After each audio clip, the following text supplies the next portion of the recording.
Even though historians cannot provide historical proof for a miracle such as the resurrection of Jesus, there are certain things that historians can indeed say about this foundational and pivotal event that marks the beginning of Christianity.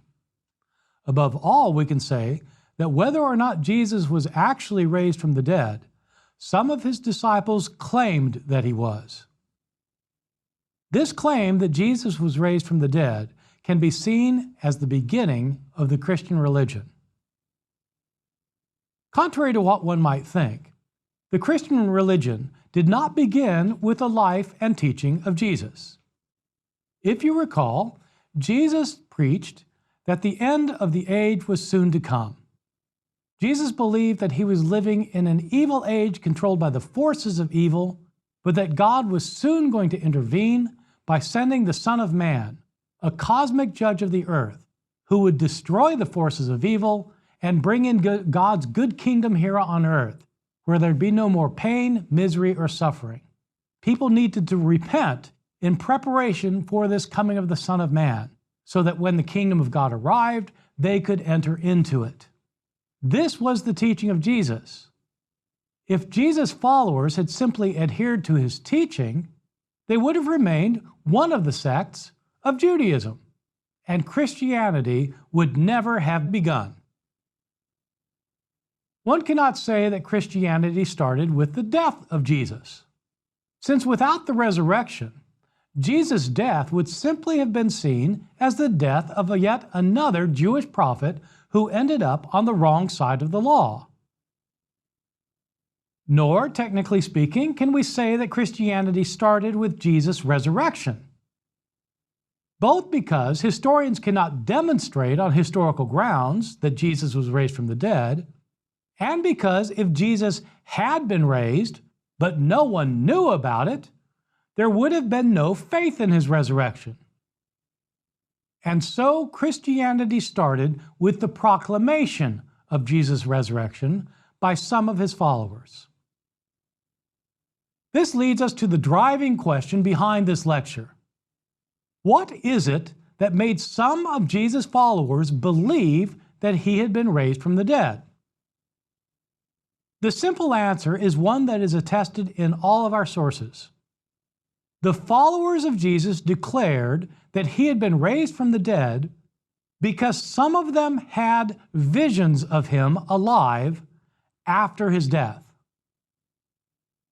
This is a historical explanation that can be accepted by believers and unbelievers alike on purely historical grounds, whether or not Jesus was really raised, as we'll see in this lecture and the next. It's important to stress that belief in Jesus' resurrection was not based on the fact that there was an empty tomb. For one thing, we've already seen that it's not clear this was a fact. It is doubtful historically whether there was an empty tomb. More than that, an empty tomb would never make someone think that Jesus had been raised from the dead, since there are always more obvious explanations for why a tomb would be empty. Suppose somebody is buried in a tomb, and several days later, they go to the tomb, and the tomb's empty. What is their first thought? It's not, oh, he's been raised from the dead. The first thought is something like, grave robbers. Or they think, well, somebody's moved the body. Or they think, I'm at the wrong tomb. What they don't think is, he's been raised from the dead. The tomb being empty would not itself lead to a belief in the resurrection. And what is most significant, all of our earliest sources are unified in saying that it was visions of Jesus, alive again, that made the followers of Jesus believe he had been raised. It was not the empty tomb. Our earliest account, again, is in the writings of Paul, in a passage we've looked at a couple of times already. Now I want to look at a different part of the passage in a little bit more depth. 1 Corinthians chapter 15. In verses 3 and 4, Paul talks about how he's received the information from others that Christ died in accordance from the Scriptures. And then he goes on to say that he was raised from the dead on the third day in accordance with the Scriptures, And then comes the important part for our purposes here. He was raised from the dead on the third day, and he appeared to Cephas, then to the 12. Then he appeared to more than 500 brothers and sisters at one time, most of whom are still alive, though some have died. Then he appeared to James, then to all the apostles. Last of all, as to one untimely born, he appeared also to me. In this passage, Paul seems to be narrating every appearance of Jesus that he knows about. It is striking that he doesn't say anything about an empty tomb, only about appearances, and that it's the appearances that have made people believe that Jesus was raised. The appearances themselves are somewhat interesting. First, Jesus appears to Peter. Then Paul says he appeared to the 12. Now that's a curious thing to say, because according to the Gospels, one of the 12, Judas, had betrayed Jesus. And according to Matthew, he had committed suicide afterwards. So in what sense does Jesus appear to the 12? There are two standard explanations for this. One is that Paul doesn't know the tradition about Judas Iscariot, that Paul doesn't know that one of the 12 disciples actually betrayed Jesus. The other explanation is that the term the 12 simply is a technical term to refer to the immediate disciples of Jesus. Either way, it's interesting that Paul says that Jesus appeared to all 12 of the apostles. He then says that he appeared to 500 people at one time. And Paul points out some of them are still living. He goes on to say that he appeared to James, presumably the brother of Jesus, then to all the apostles, and last of all, Paul says, he appeared to me. This passage was probably written in the middle of the 50s, perhaps 55 CE, as I've said before, but it's written before the Gospels, before Matthew, Mark, Luke, and John. It too, according to Paul himself, is based on oral traditions, just as the Gospels were. As such, as a passage written before the Gospels, it appears to be our earliest record of why it is people came to believe in the resurrection. The passage is completely unambiguous. The reason people came to believe in the resurrection was because of the appearances of Jesus to his followers. There is no mention here of an empty tomb. So too in our Gospels. In the Gospel of Luke, for example, we learn that the discovery of the empty tomb inspires nobody to believe that Jesus has been raised from the dead. According to Luke's Gospel, the women went to the tomb, they found it empty, and they went back and reported to the disciples what they had seen, an empty tomb. And do the disciples then come to believe that Jesus was raised from the dead? No. In Luke chapter 24, verse 11, it indicates that the disciples thought that the women were telling them an idle tale. They didn't believe based on the empty tomb. They thought it was foolishness. How do the disciples come to believe according to the Gospel of Luke? Well, Luke tells us that after this report of the empty tomb, which was not believed, the disciples do come to believe because Jesus appears to them. Two of the disciples are walking to the town of Emmaus, and Jesus, raised from the dead, appears to them. They at first don't know who he is. It's like he's in disguise. But he talks to them for a long time, explains to them the meaning of the scriptures, sits down with them and starts eating with them, and as soon as he breaks bread, they recognize him. Jesus then later appears to the disciples themselves, and they come to believe because they've seen him. Something very similar is talked about in the Gospel of John. In John's Gospel, Jesus is dead and buried. The women go to the tomb, or at least one of the women goes to the tomb. In John's Gospel, it's only Mary Magdalene by herself who goes to the tomb. She goes to the tomb and she finds it empty. And what is her first thought? She runs back to Peter and she says, "The Lord is not in the tomb, and we do not know where they have laid him." In other words, her first thought is not resurrection. Her first thought is somebody has moved the body. It's only later that Mary comes to believe. In a rather moving story, Mary is weeping beside the tomb, and as she weeps, she looks in and she sees two angels there. And then Jesus shows up behind her. She doesn't know who it is. Once again, it's as if he's in disguise. Jesus says to him, "Woman, why are you weeping? Whom are you looking for?" And supposing him to be the gardener, she said, "Sir, if you've carried him away, tell me where you have laid him, so that I can take him." Jesus said to her, "Mary." And she turned and said to him in Hebrew, "Rabboni," which means teacher. She recognizes him, and she falls down before him in worship. Our earliest sources then are quite definite. It was visions of Jesus as alive again after his death that inspired the belief that he had been raised from the dead. But how can we accept that as a historical explanation? Doesn't the claim that his disciples saw Jesus alive after he had died require the historian to accept the miracle of the resurrection, something that cannot be accepted on historical grounds? No, in fact, on the contrary. It is perfectly possible for historians to accept the premise that Jesus' followers declared that he had been brought back to life based on visions of him they had, because people have visions all the time. This can be a historical explanation because people do have visions. Sometimes people have visions that scholars would call veridical, meaning that these people saw what they thought they saw. They are true visions because they're actually seeing something that's there. Other times, visions people have are non-veridical, meaning they're seeing something that isn't there. They've had a hallucination. In other words, sometimes we see someone in our bedroom at night because someone's really there. And other times, we're just seeing things. Believers in Jesus' physical resurrection would say that the disciples' visions of Jesus were veridical. Non-believers would say that they're non-veridical. But in either case, the historian can say that it was the visions that made the followers of Jesus believe he was still alive. New Testament scholars themselves, of course, are split on the question of whether the visions were veridical or not.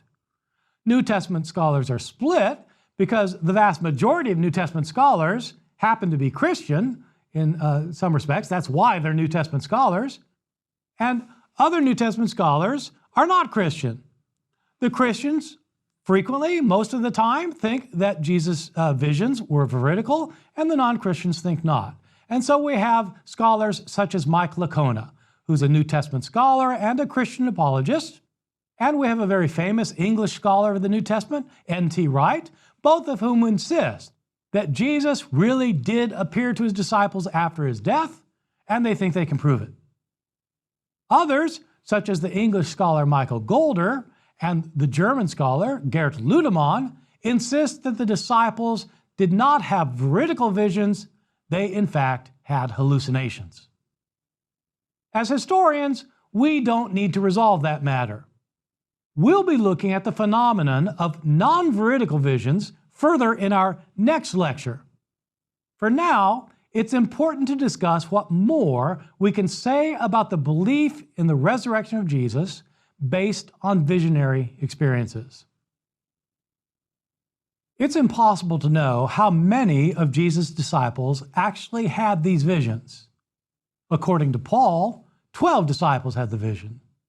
According to the Gospels, 11 of the disciples had them, in other words, all 12, but Judas Iscariot, as well as several of Jesus' women followers. As a result of these visions, all of them believed. There are reasons, however, to call these accounts into question.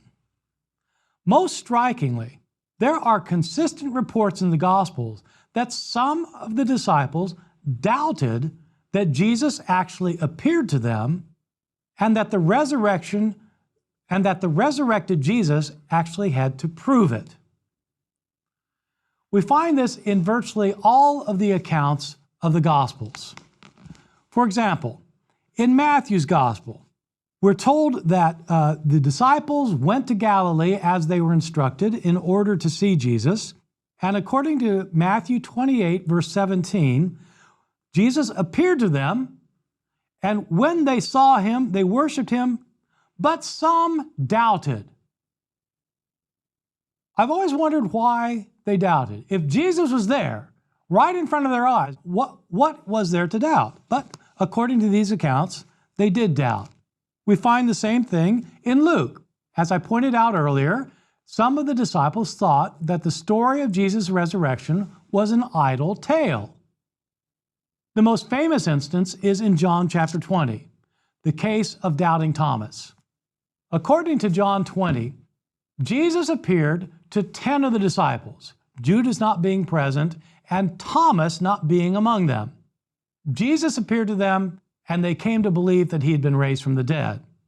The 10 then tell Thomas, and Thomas says he won't believe it unless he is able to feel the wounds in Jesus' hands and side. And then Jesus appears to him, and Jesus tells him to feel the wounds. In other words, Thomas still doesn't believe it. He has to examine the wounds before he'll believe.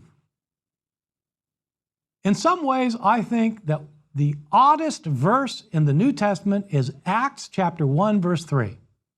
In Acts chapter 1, verse 3, we're told that after his resurrection, Jesus spent 40 days with the disciples, demonstrating to them with many proofs that he had been raised from the dead. Why would the disciples need 40 days of proof to show that he had been raised from the dead? If Jesus just showed up to them once and was right in front of them talking to them, why would they doubt? This is a particularly pressing question because, as we're going to see in the next lecture, people who have visions of deceased loved ones almost never doubt what it is they've seen. When someone has a vision of a loved one who is deceased, they almost automatically believe that the person really has appeared to them. But according to these gospel traditions, when Jesus appears to the disciples and talks with them, some of them still doubt. How do we explain this doubting tradition? One explanation is that these stories of doubt that we find in the Gospels were told in order to explain why some of the disciples never did come to believe.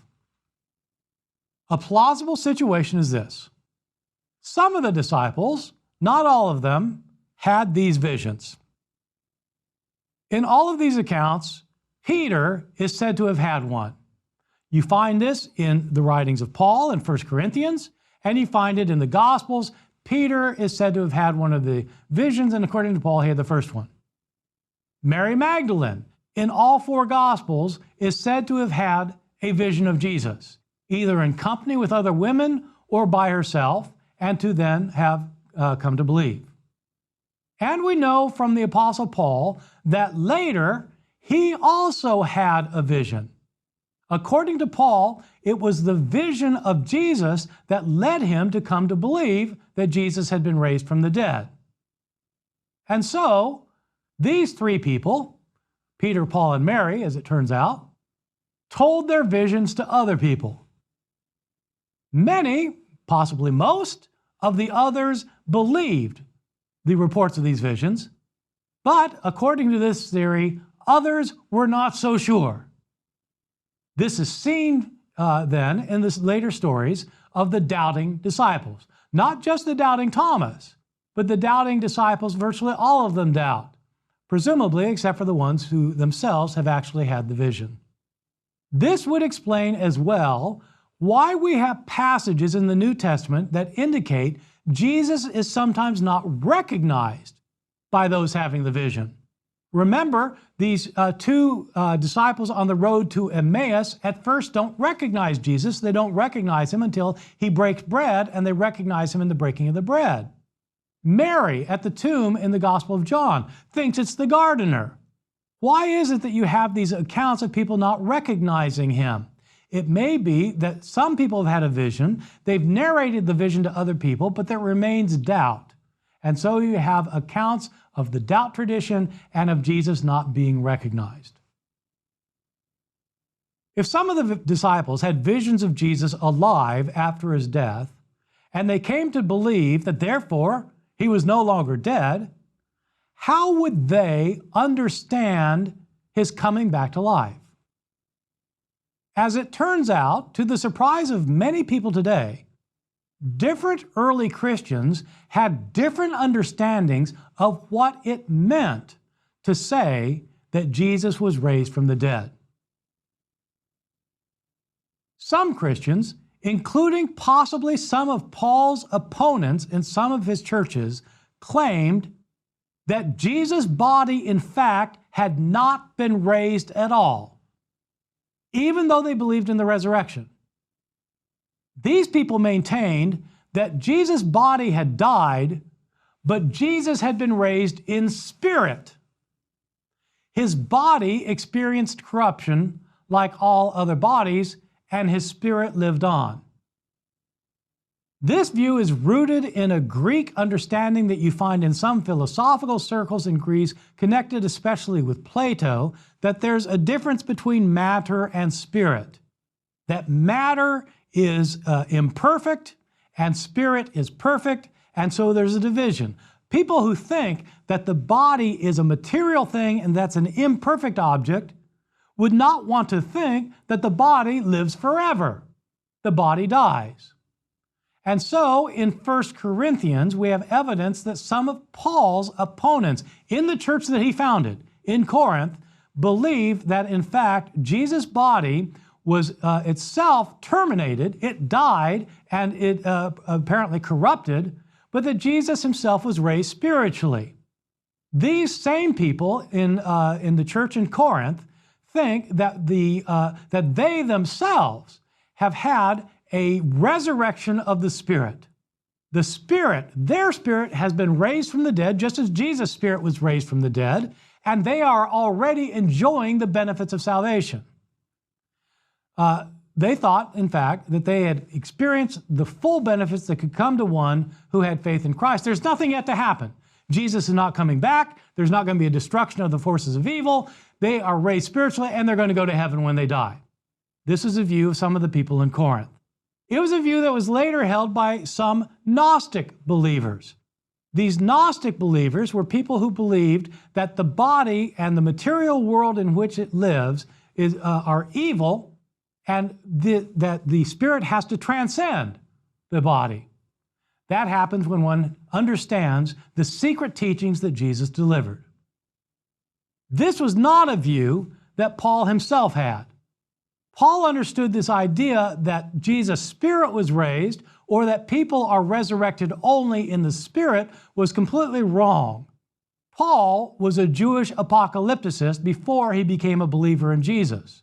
And as an apocalypticist, he thought not only had this world grown corrupt, but God was going to redeem this world. God was not going to destroy the world so that there was only then a spiritual existence afterwards. The world was going to be redeemed because the body is going to be raised from the dead at the end of time. This understanding that the body is going to be raised affected Paul's understanding of Jesus' bodily resurrection. According to Paul, Jesus' resurrection was a resurrection of the spiritual body.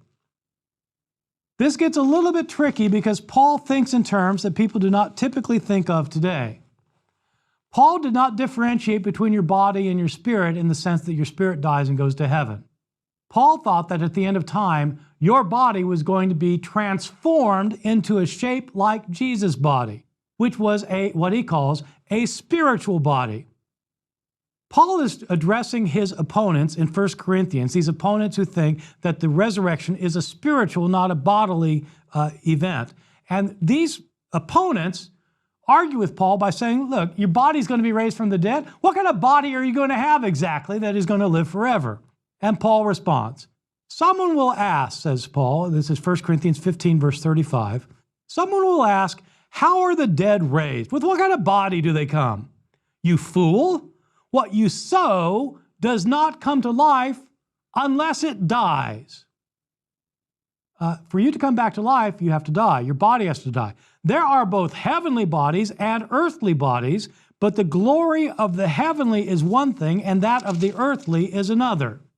So it is with the resurrection of the dead. The body is sown perishable, it is raised imperishable.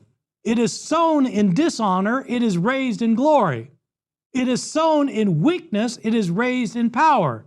It is sown a physical body, it is raised a spiritual body. Christians at the end of time will be brought back bodily, and they will live forever in their bodies, but their bodies won't be like our present bodies. Just as Jesus' body was not like his body that he had that was buried. It was a glorified body, a body that was made immortal and imperishable, but it was still a body. Paul insisted that it wasn't a spiritual resurrection, it was a resurrection of a spiritual body. Other Christians insisted even more vehemently than Paul on the real physical nature of the resurrection.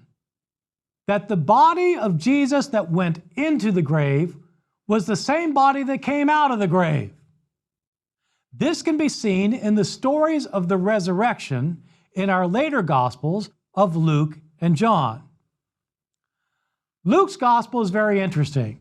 Jesus gets raised from the dead. He appears to his two disciples on the road to Emmaus, and then he appears to all of the remaining disciples. But some of them doubt. And so Jesus says, observe my body. A ghost, a spirit, doesn't have flesh and bones. They still don't believe. And Jesus says, do you have anything to eat? They give him a piece of fish, and he eats the fish. So Jesus' body, after he's raised from the dead, is a tangible body. He can not only be seen and heard, he can be touched, and he apparently still has a digestive system. This is the same body that went in the grave, come out again. You get the same thing in the story of doubting Thomas, where the emphasis is that Jesus' resurrected body is still the body that has the wounds in it. More than Paul, Luke and John want to emphasize the physicality of Jesus' resurrection. It's a real body. In fact, it's the same body that went in the tomb. It's not a glorified spiritual body in Paul's sense. It's Jesus' earthly body that has been reanimated. With these different understandings of the resurrection, what would the earliest followers of Jesus, his own disciples, have thought once they came to believe he had been raised from the dead, based on the visions that they had? It's important to remember that the followers of Jesus were followers of Jesus precisely because they agreed with his teaching. His teaching was an apocalyptic view that the end was coming soon and God was going to destroy the forces of evil, bring in a good kingdom, and raise everybody from the dead for judgment. Like Jesus, his followers thought that at the end of the age, everyone would experience a resurrection. The resurrection for apocalyptic thinkers was the idea that you cannot side with evil and get away with it by dying.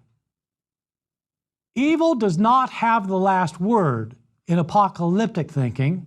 God has the last word. And death is not the end of the story because there's a resurrection of the dead. Those who do evil in this life will be punished eternally in their bodies. Those who sided with God will be rewarded eternally in their bodies. What would Jewish apocalypticists like the disciples think if they came to believe that someone had now been raised from the dead? For one thing, they would think that the end has started because somebody's been raised and the resurrection is something that happens at the end of time. So if somebody's been raised, the resurrection has begun, we are at the end of time. This would intensify the fervor of their belief as they enthusiastically proclaimed that the kingdom was soon to appear here on earth. That's why the earliest followers of Jesus thought they were living at the end of time, because the resurrection of Jesus showed that the resurrection had started, and they're waiting for that short time in which Jesus would return and raise everybody from the dead. Not only would they think that the end was near, they would think that Jesus had been raised, meaning that his body had become reanimated and made glorious. The resurrection of the body that's going to happen at the end has already happened for Jesus, so that Jesus has not only just come to life, he's been made glorified, just as people will later be glorified. But Jesus was glorified in a different sense. Jesus' earliest followers believed, as did Paul earlier, that Jesus' body had been raised and made eternal. But that body is not here with us. Where is it? Jesus had been raised, he appeared, but he's nowhere to be found. What were the earliest followers to think of that? What they thought was that Jesus had been taken up to heaven. These earliest followers of Jesus did not differentiate between the resurrection of Jesus and the ascension of Jesus. It's not until much later, by the time you get to the book of Acts, near the end of the first century, that it was thought that there was a period of time between Jesus' resurrection and his ascension. The earliest followers thought that when Jesus was raised from the dead, he was exalted up to heaven. But what does it mean for a person in the Greco-Roman world to think that someone has been taken up in an eternal body into heaven? That person has been divinized. That's what pagans thought about Romulus and Apollonius of Tyana. It's what Jews thought about Enoch. For the very earliest Christians who came to believe in the resurrection, Jesus himself, in the body, had been made divine. This view of the divinization of Jesus was based on visions that his disciples had, whether these visions were veridical or non-veridical. We'll explore more about visions and visionary experiences in our next lecture.